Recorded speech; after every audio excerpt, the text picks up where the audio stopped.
Patawhatu lau Samoa Entertainment TV, mai Samoa le nei fo so fau. Ai mai so tapo inga tama matina matua. Te lava maua mai ai tato whasalonga le nei tula. Ile umane ai ole whaita wino le palo ta whaapitoa ai tu malo e lua. Le ana toe fo i e whaia la palo ta lai. Ti safa tatasi ma mai singano lua ile sa whareile lua fitu Febuary lua o luono.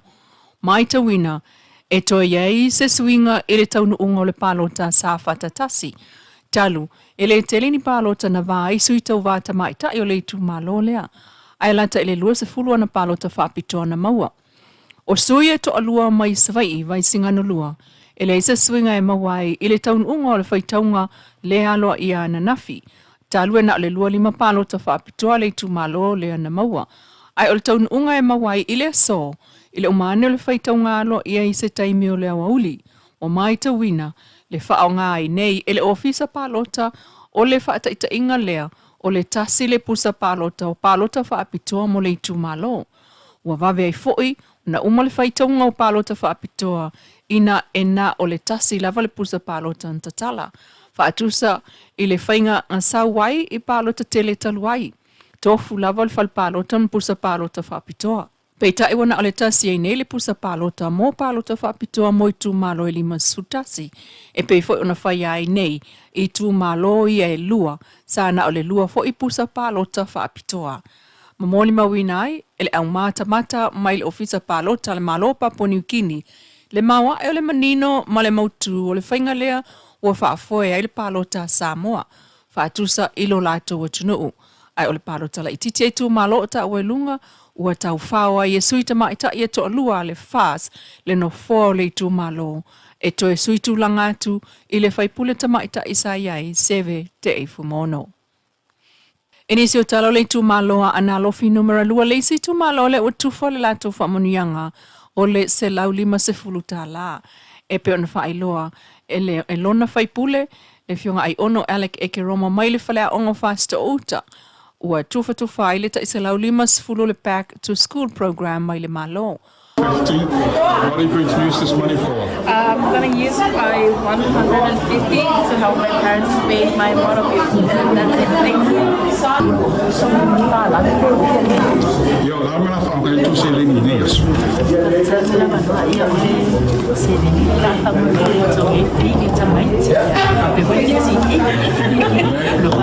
Mai a whaailoa ai I lunga o lana I tūlau e tolu afe ma le ono sifulu walu suafa le Tala whaasita outa. Ai o tangata ua lua tasi mai le sili atu e le o I lunga o le lola palota e tau ona le Tala e mawai o latu vai ngā tupe. Ai o le vaenga I lalo ifo na o le pepa whanau mo le whaamauninga o le mea nofwai. E avatu mo le whaamanuianga se lau lima sutala. E whaasela wa Tala o le apa o tonu lava I lona nu e pe on whaamawina e le afo I whaipule o le minister mtanga luenga wa onga. O le finangalo malama o le toafi le mu, ma le whaafetai I le atua le ana langona I le mawata whaamsino whaaitu malo I le aso asa freile lua fitu o Febuary. Ina ua o ane I le taimi e lau waile whaai unga o le whaamsinonga o le sentuli. Ai ua toe tolo po mai mo le masina fo o mati a solua se fulu. O le mafu anga I pe ona sa anua le fionga le whaamsino talasa atoa sa anga. Talu ua vaava ai o ia e mana o mia lava se isi taimi e na te toe tangatanga iai e le whainga o lana whaai unga. Sa anua le fionga talasa.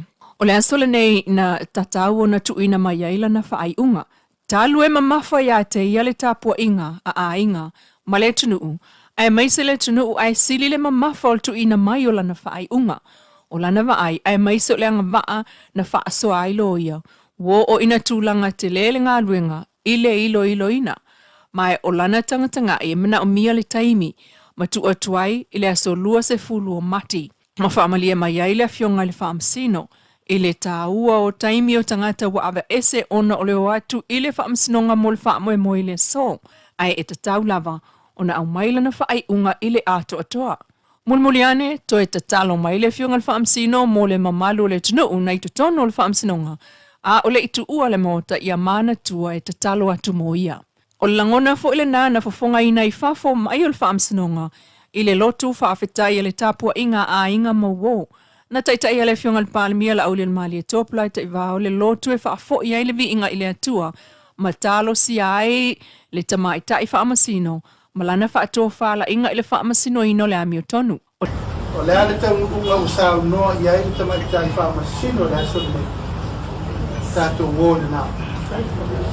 Kona tau tino le manawa mia o se taimi e sa ili ai le amio tonu. Ai tātou te talia ma le ngā mawhaloalo. Aua leo tātou tapatau talo. Nana toi upu i o tātou tatalo mo ia.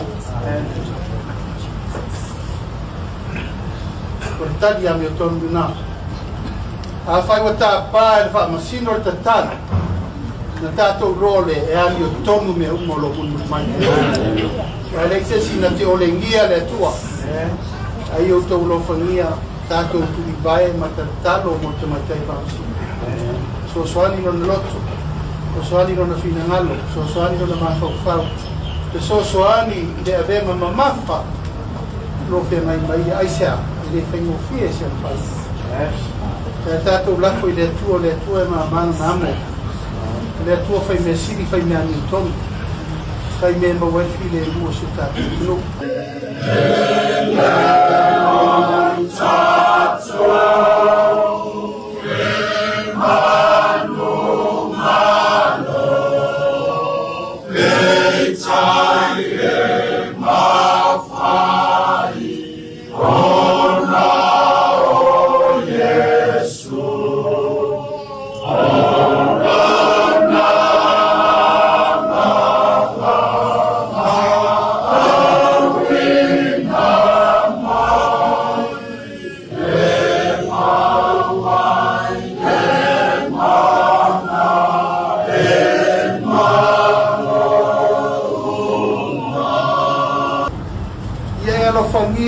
Le tofa na whautanga ele fionga ki mai tai whausina.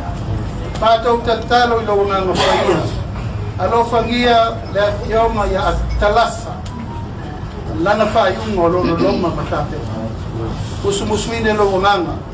Kei tōrua ina lo nganga. Te sosoani lo na vai mal whatau wha.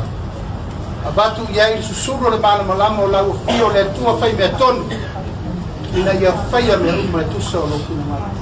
Mātou te talo foi mo ia mo lo na inga ma susio manga. Mātou talo foi mo e o lo la lango ia te ia ma whamsinonga. Ina ia whaia me uma e tusa o loku na mara. Ta mai, o mātou te talo mo sio mātou o tunu. Ina nei mata opu, le ma wai se file mu. Te siringi ai, ma whemisa ai, whelaua ai, ma tele ai tala, le atua. O le ala leo sa iri mai whamsinonga po whea ieila ni tonu. Mātou te tonu, o lau whamsinonga, o le whamsinonga moni, whamsinonga ni tonu. Mātou tu ina atu le nei ka upu i ate. Mātou whataritai se teimi se aso, tau nuu i ei whaman moe o lona ki ngā le tō lau ina I tamā, I alu ma le mana le whaiunga. I alu ma le upu le whaiunga, ina ia whaia lau ami e tonu. E au noa mani pispisia I manatu. Mani whaiwhainga, mani whauwhaunga whakatanatu. Le umane na ta ape ai le tusa o le lua se lau o le tapo inga nei whafo mai potu whamasino. Mai o le aso lua se fulo mati e wala awai le whaaiunga. O le mta upo o lo te ena umai e le tu te e ala auli maisi e au fiai li o whaatau malama pulea e whaasavalu Samuelu le au si vai kepi ma Lise Schmidt. Mō lianga a leo I whaamtalanga I so tanga umalava I le malio tu au maletino. O le itua leo lo tula I aitama I taita malangi le nafo. Ai o le itua te tee o miro lui matania to iloa. Whaatasia I maloia ke sia to lua mai New Zealand. O le amata o na toe whaitau maota mawhale o ainga taitasi o Samoa I o nei tu malo o nuu umalava ai o ainga e ana maota o le a whaitau. Mai le itu lawal mtanga luenga whainu mero whaamau o whailoa mai ai aso ma taimi mo nuu taitasi. Peitai o le ata mua I savai I le masina o mati, whaasolo mai ai I le vai aso muli ma le whaamoe ia whaasopole ai upolu e o atu ia aperila ma me. Ua manatu fo ile ofisa e tāua tele nei ngā luenga ina ia mautino ai le whaitau a whai o ainga I le tunu. E whaavai ai le whaitau ngā ona tangata I le taimi o ngā luenga au tū. Ai maiso le tāpenanga o fuafua mo le sāvali ai o Samoa au. O whaamaumaunga o le a whaavai ai le vai ina o le a whai o ainga Lea ia sia lau whai ngā luenga ili teimi e whaangasolo ili ngā luenga au tū.